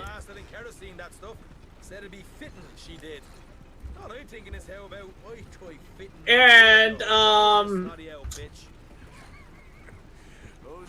the final one was literally just them re-releasing Thundercats with, special, like, transitions. Like, yeah, they only caught on with Thundercats. I made a lie, and I couldn't, it was actually a truth. It's hilarious. Jose knows what he's doing. Does he though? Yeah. Rankin Bass's action line did not do very well. So far, we've destroyed the Braithwaite still. Tried to sell the shine back to them. Now we're on this food. But there's actually one other thing that Rankin Bass did that's really impressive and amazing, and it's my favorite. It's actually my favorite Rankin Bass thing ever. Not only that, but it's also my favorite movie ever. The Last Unicorn was done by Rankin Bass. Yep. Never saw that either. I don't think I've like touched Rankin Bass unless again you count like clips that I was like, passing by on the TV or like saw them on YouTube or something. We gotta fix that at some point, Lotus. But at least they did. Part of it is that I was raised Jewish, so I wasn't watching Christmas specials. Like I like A Christmas Story, the movie. It's pretty damn good, but like, all right. Yeah, Christmas Story is like the one Christmas movie I don't like. All right, well, how about Olive, the Other Reindeer? I saw Life that and one. Adventures of Santa Claus is not exactly, following the traditional canon. There's like mystical creatures and again laser axes. Yes, no, I know, great. but like, yeah, but like what? Like I've seen It's a Wonderful Life, I've seen A Christmas Story, and I've seen that Matt Groening, like Olive, the Other Reindeer. But that might be about it. Oh, I've seen Olive the Other Reindeer. It's great for all the puns. Yeah, including What the title. HPS fan? James A. Miles here. The Miser Brothers are from A Year Without a Santa Claus. You may know them as Moltor and Flurious. I do not know them as that, but thank you for the information. It's a reference to Power Rangers Operation Overdrive. Yep. I'm Mr. I wasn't sure they were their actual names. I'm Mr. Sun. I'm Mr. Green Christmas. I'm Mr. 101. Friends call me Snow Heat Miser. Whatever I touch, do. I love the Miser Brothers. Here, let's go POV because I think this will be more fun. But here's the thing. while Rankin Bass may have had trouble with their action line, it was nowhere near the insanity that was how badly Ruby Spears was trying to get another hit in the late 80s, early 2000s, early 90s. The late 80s, early 90s was like everything Ruby Spears did was trying to get another hit. Because they hadn't had a hit since, I think, Alvin and the Chipmunks. A thing at the saloon. What you talking about? Well, I'm delivering the supplies. You're not the usual driver. Which is kind of weird when you think about it, because Ruby Spears made the original Plastic Man cartoon from the 70s, which was actually pretty good, if you ever had a chance to watch it. You don't say. They made Heathcliff in the 80s, which is really dang good and has one of the best theme songs ever. To bring this up here, ask no questions, I'll tell you no lies, sort of business. They made, Okay. Drive this way. then they made a series of shows that didn't do that well, like Rambo, The Force of Freedom, Chuck Norris, Karate Commandos, Police Academy, the series. It's no Chuck Norris Karate Commandos around here. These were all shows that did not do very well. Yep. I think the Chuck Norris show had that one kid whose nickname was Too Much. Yep. Just something crazy would happen. You're like, too much. Yeah, And then it's bad. Then they find Ruby Spears Well, finally got you know what? It's good because the villain is Super Ninja. He's called Yes. Super Ninja. Yep, the Super Ninja. Yeah, we reviewed an issue or two of Chuck Norris Karate Commandos. They finally They got got a comic adaptation very briefly. And he would yell like Cobra Commando, like, no! It's like, it's Yeah. amazing. The funny thing is, Ruby Spears actually did manage to get a hit just before they had to close their studio. Mega Man. Yep, Ruby Mega Man was a I banger. remember that. You know what one of my favorite parts of Mega Man was? Like, was the X episode where Vile shows up. Okay, And the Vile's X ready episode to, was like... actually supposed to be a backdoor pilot for an X animated series. I wish. But, like Vile is about to annihilate the protagonists, and he's like, I'd say it was nice knowing you, but I'd be lying. It's like, oh, damn. Because they were pinning everything on that X episode getting all the ratings. And that's, like, by far the coolest episode. Also, Goran ZX says, what do you not like about the Japanese Transformers? Also, we're halfway through our song request goal. Mostly to the fact the Japanese Transformers shows are all hard to get. Like, the Japanese exclusive ones, they're just hard to come across. We're halfway through the what? To the goal for getting the song. Request goals. Ah, This ain't happening. We got 15 minutes. Yeah, I don't think that's happening tonight, sorry. Yeah. Unless somebody donates like $75 in like the next 5 minutes, probably ain't happening.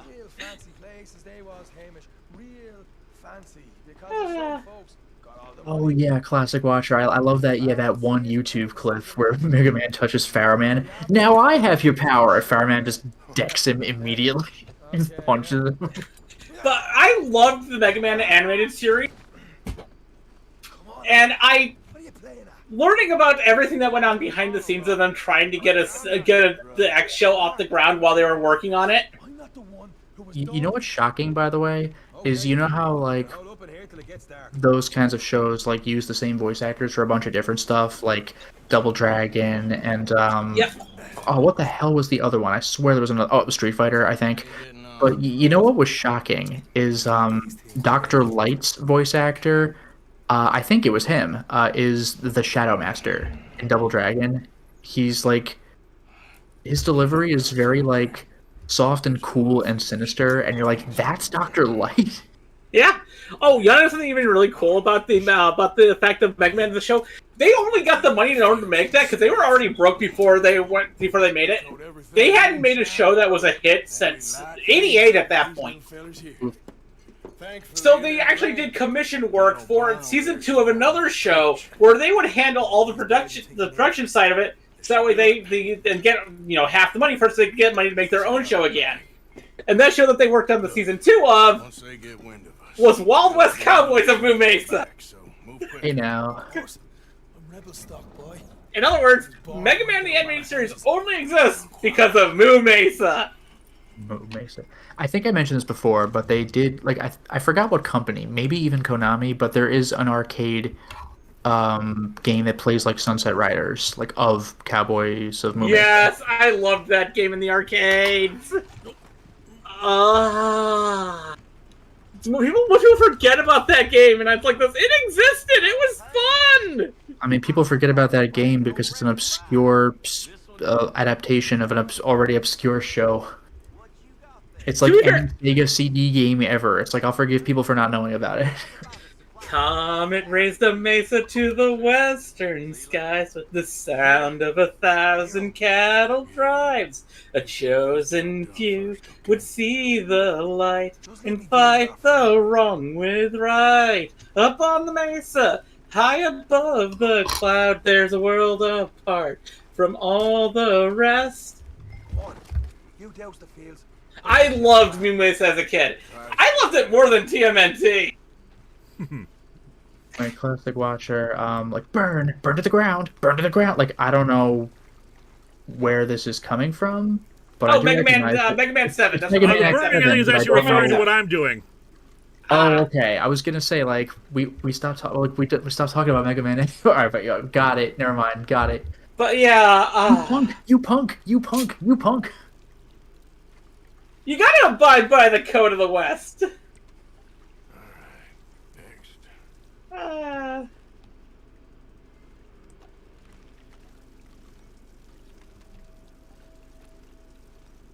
Like, Moo Mesa was such a good show that's also canon to TMNT.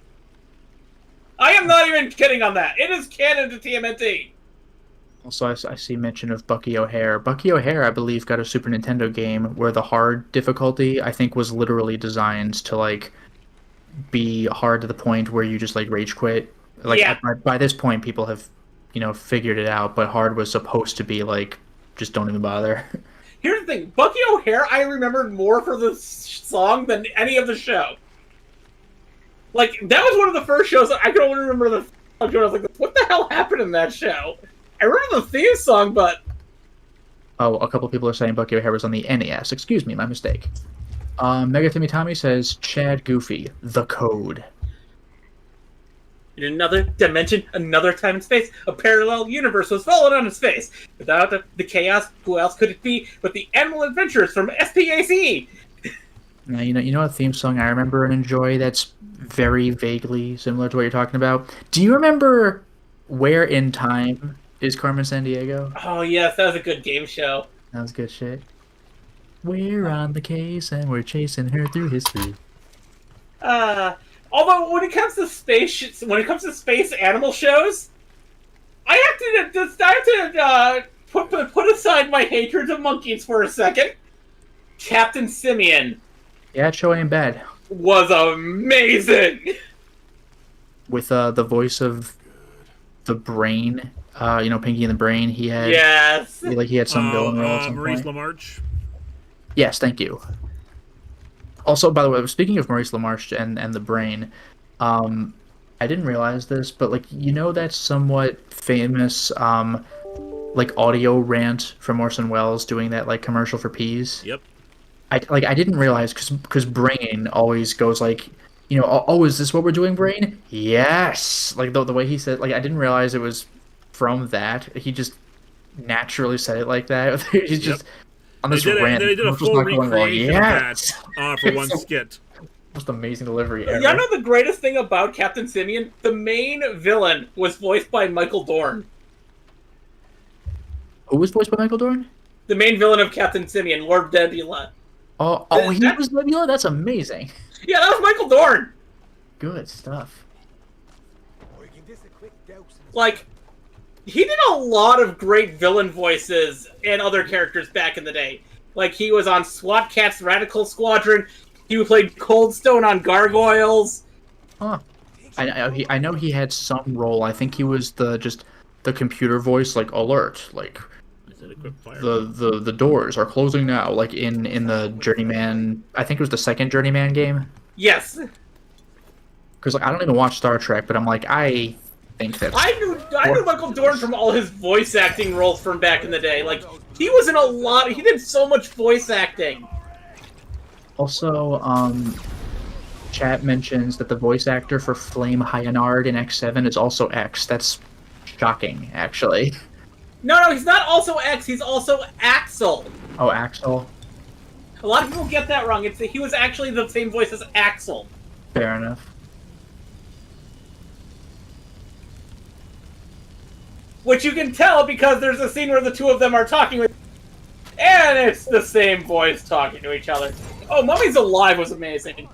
Emperor Seth says, I haven't been around for a while because my mother was in the hospital on hospice care. She ended up passing away today. I don't want to bring the night down for everyone, but can I get a hearty F cancer in her honor? F cancer. F cancer. Like, seriously, F cancer.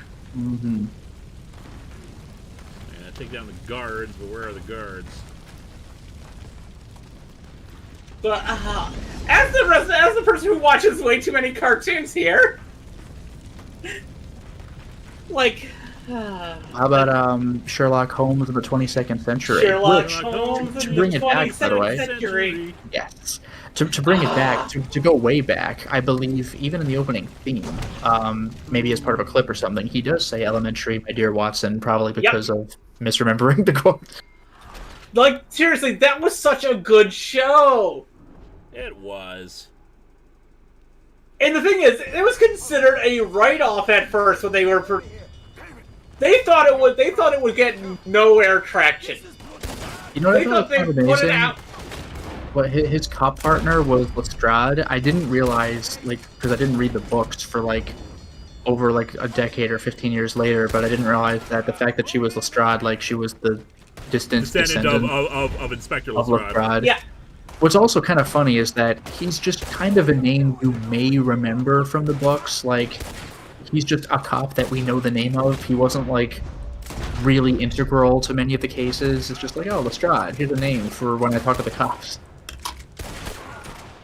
The thing is, Lestrade was actually based off a real life person that Arthur Conan Doyle knew. Nice.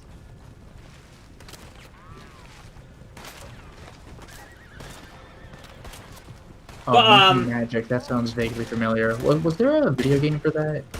I know there was a video game of you're the Monkey King. Yes, there actually was a video game based off the animated series Monkey Magic, which was also when you pick up an extra life, it goes Monkey. It's what the fuck? It's amazing. Yes. Monkey Magic, come on, monkey, monkey magic, come on, monkey, monkey magic right now. Right now, all right. I know theme songs off the top of my head. Anything to fill the space. What's 2 syllables? Right now. I can name that tune in this many notes. I'll name it in 1 note. I watched way too many cartoons when I was a kid, and actually still watch way too many cartoons because animation is so. I love watching animation so I can see all the different things that they do with animation. At this point, I'm pretty much just watching One Piece and Attack on Titan. It's also the reason why it's going to be hard to stump me on a cartoon from the, anytime from the 80s to the now, because I've probably seen it unless it's from Nickelodeon in the 90s. I didn't really watch Nickelodeon in the 90s. I didn't have cable growing up, so Nickelodeon was a no-go.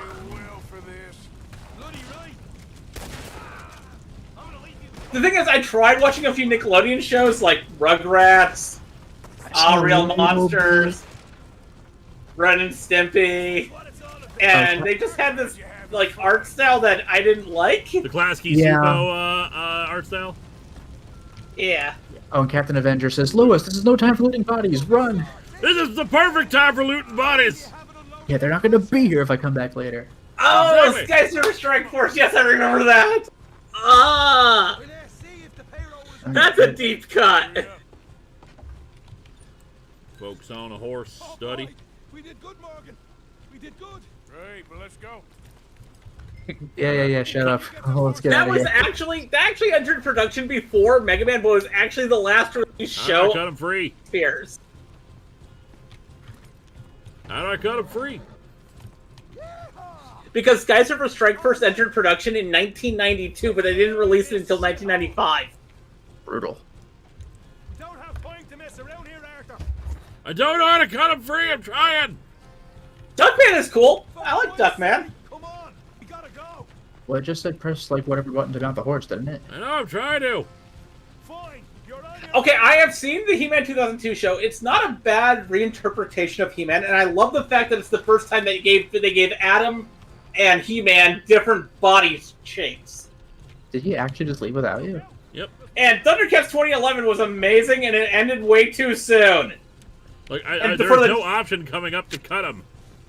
And it ended for the dumbest reason, which was girls are buying the toys. Oh, he left. The fact that there were 4 shows in the early 2000s, early 2010s, late 2000s that were canceled because girls are buying the toys. Hurry up. Pisses me off. Cut free. There we go. Oh boy, we did good, Morgan. We did good. Right, but let's go. You were getting money from the toys. Oh, there you go. Yep. Still blaming Micah for that. Yeah, this is all Micah's fault.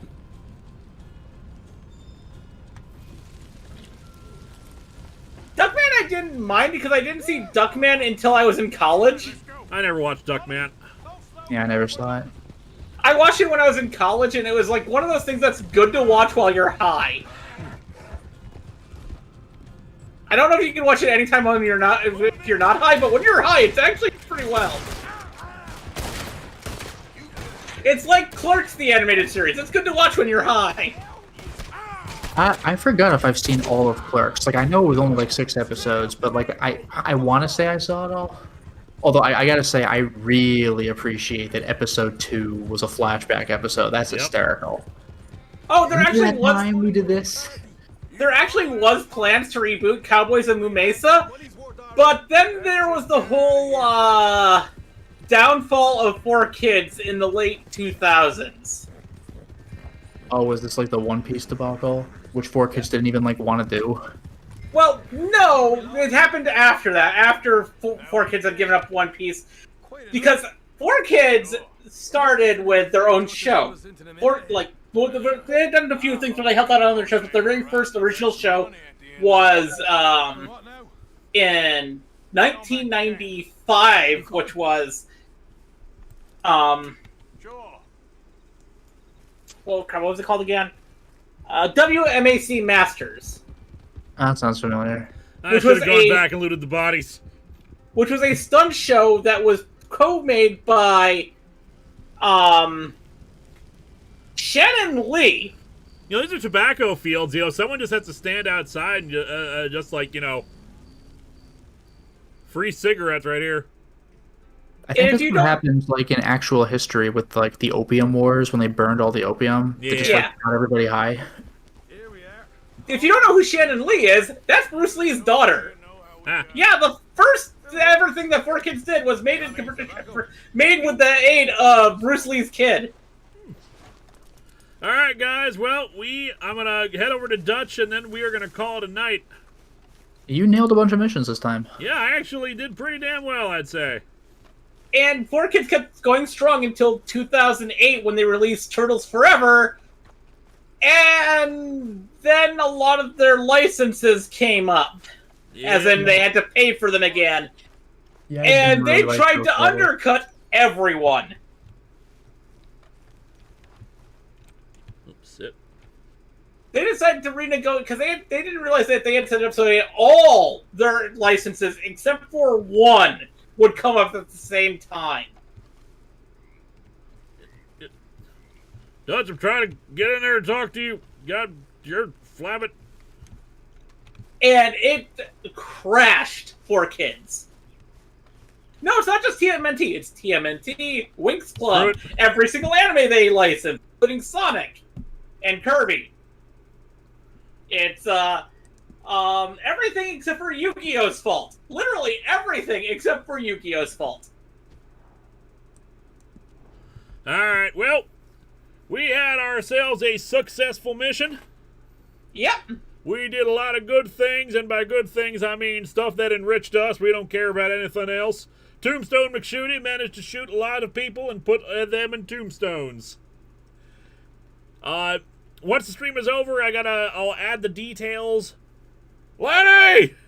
I'll add the details of the Ninja Storm, whatchamacallit, History of Power Rangers revised version, and I will release that. So far, I'm not seeing anything saying that it was claimed. So yeah, thank you all for joining us for another episode in the exciting adventures of Tombstone McShooty. I want to thank my wonderful guests, Lotus Prince.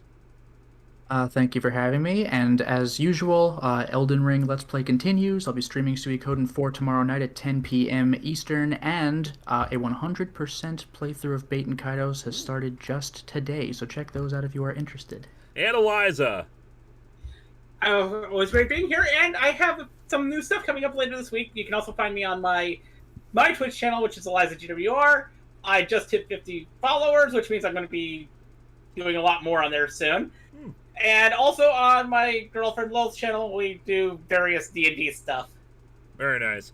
One RHPS fan, FYI, WMAC Masters Champion was Chris Samus, sensei of Jason David Frank. Very nice. Yep. All right. WMAC Masters was a good show.